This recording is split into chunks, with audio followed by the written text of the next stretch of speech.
Welcome to my Explora recipes. आज आपण बघणार आहोत पोहा आलू कटलेट. तर आपण आधी त्याच्यासाठी काय काय साहित्य लागतं ते बघूया. एवढी वाटी पोहे आणि तेवढ्याच वाटीभर मी हे 2 बटाटे उकडून घेतले आहेत. कॅप्सिकम, आलं, मिरची, कांदा बारीक कापून घेतला आहे आणि कोथिंबीर आणि चिली फ्लेक्स, आमचूर पावडर, चाट मसाला, मीठ आणि गरम मसाला. त्यानुसार क्रिस्पी होण्यासाठी ब्रेड क्रम्स आणि ही मी स्लरी बनवून घेतली आहे.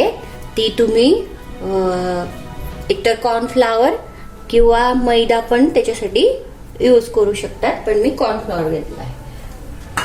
आता आपण बघूयात की ते कसे बनवायचे. तर आधी आपण हे जे पोहे आहेत हे 3 पाण्याने स्वच्छ धुवून घ्यायचे आहेत आणि ते अगदी मऊसर असे करून घ्यायचे.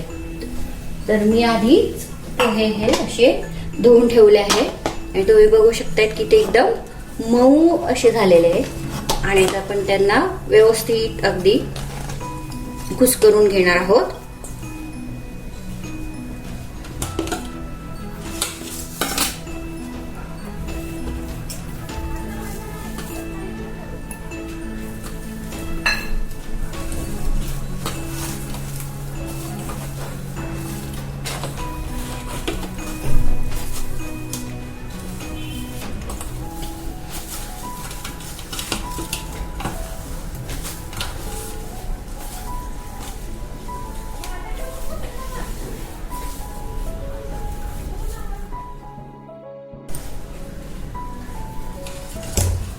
अशा पद्धतीने मी हे सर्व एकत्र करून घेतले आहे. आता याच्यात आपण बाकी राहिलेले सगळे साहित्य घालून घेऊयात. मिरची, कोथिंबीर, आलं, कांदा आणि कॅप्सिकम,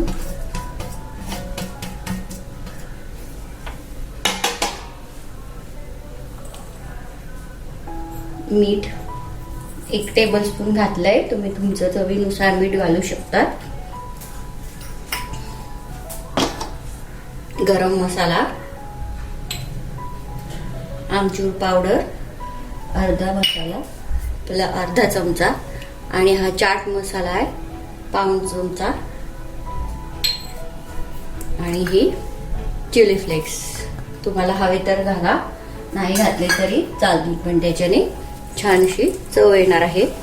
तर ह्याला आपण पुन्हा व्यवस्थित मिक्स करून घेऊया.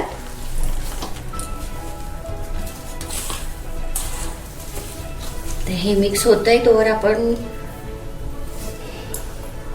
तेल ठेवूयात तापवायला.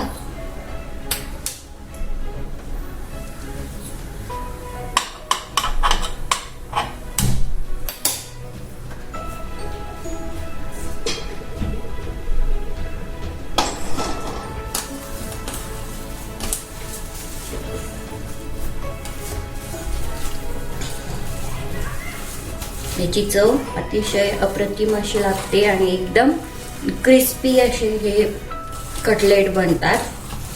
आणि यामध्ये तुमच्या मुलांना ज्या भाज्या आवडत नाही त्या भाज्या तुम्ही त्यांना खायला घालू शकता. म्हणजे जी मुलं आवडीने ज्या भाज्या खात नाहीत तुमची मुलं, ती तुम्ही या कटलेटमध्ये घातलेत तर ते आरामात अगदी आवडीने खातील.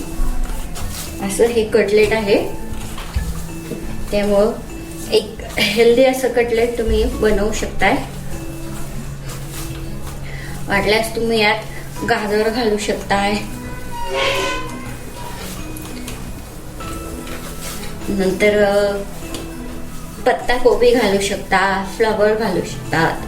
तुम्हाला जी भाजी आवडेल ती यात तुम्ही घालू शकताय.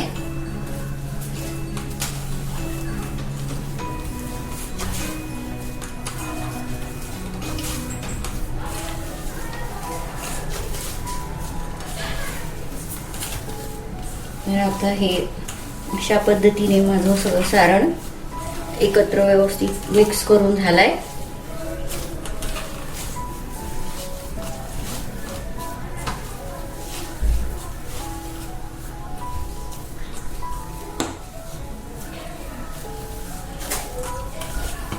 आता मी याचे कटलेट बनवून घेते आधी.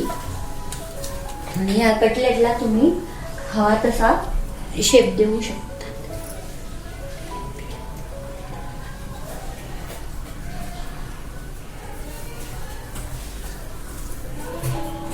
मी गोल आकारात बनवणार आहे.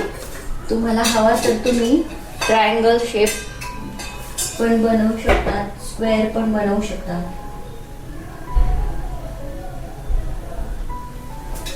कटलेट बनवायच्या आधी असा आधी हाताला तेल लावून घ्यायचंय, म्हणजे कटलेटला व्यवस्थित असा आकार येणार आहे.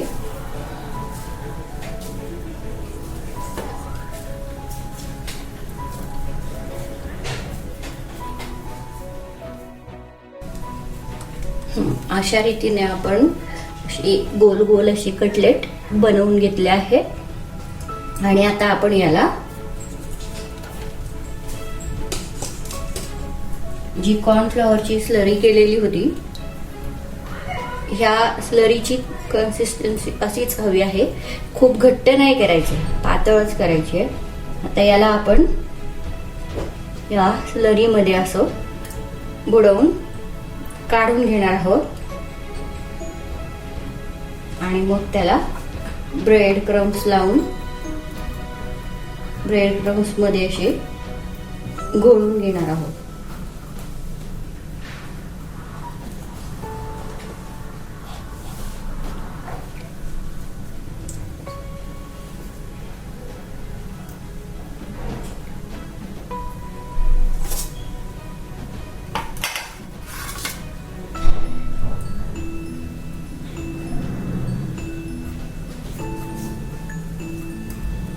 ते ब्रेड क्रम्स मध्ये घोळून घेतल्यामुळं त्याची वरची साईड जी असते ती एकदम क्रिस्पी होते. म्हणून ते ब्रेड क्रम्स मध्ये असे घोळून घ्यायचे आहेत.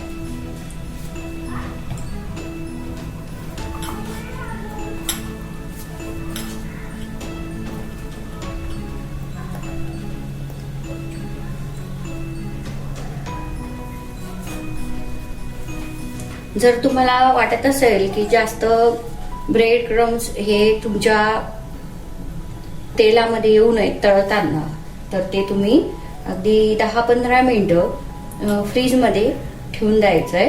म्हणजे ब्रेड क्रम्स त्याला व्यवस्थित चिपकून जातात आणि जास्त ब्रेड क्रम्स हे तेलात मोकळे होत नाहीत.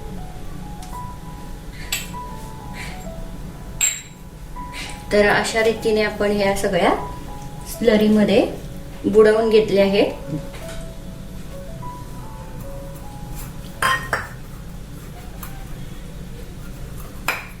आणि त्याला व्यवस्थित असे ब्रेड क्रम्स पण लावून झाले आहेत.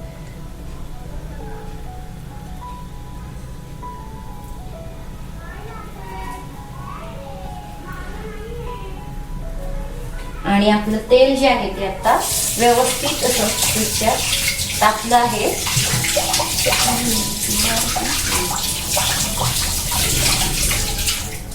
आपण आता ते जे कटलेट आहेत ते डीप फ्राय करून घेणार आहोत. जर तुम्हाला डीप फ्राय करायचे नसतील तर तुम्ही ते शॅडो फ्राय सुद्धा करू शकतात.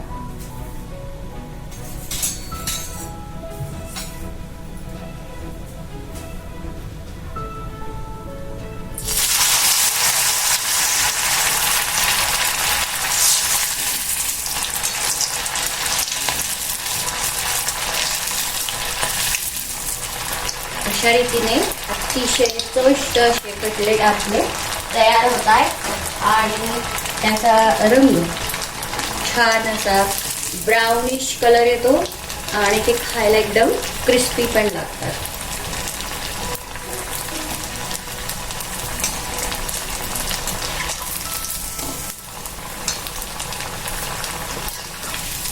तुम्ही बघू शकताय कटलेटचा कलर एकदम ब्राउनिश असा झालाय.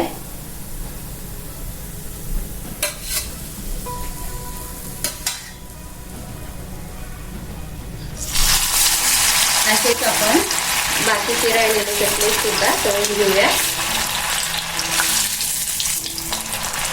हे हेल्दी कटलेट खायला कोणाला आवडणार नाही सांगा बरोबर. असे सुट्टीसाठी वेगळे व्हिडिओज मी आता तुम्हाला टाकणार आहे.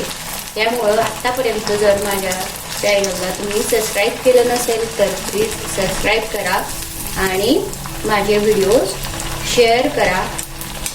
म्हणजे तुमच्याकडनं जे प्रतिक्रिया येतात त्याच्यामुळंच मला नवनवीन व्हिडिओ करण्यासाठी अजून प्रोत्साहन मिळत असते.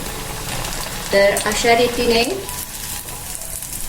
आपले हे कटलेट्स तळून तयार झाले आहेत.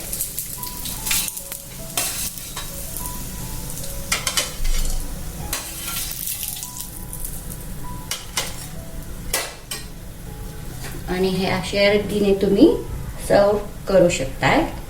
माझा व्हिडिओ बघण्यासाठी धन्यवाद.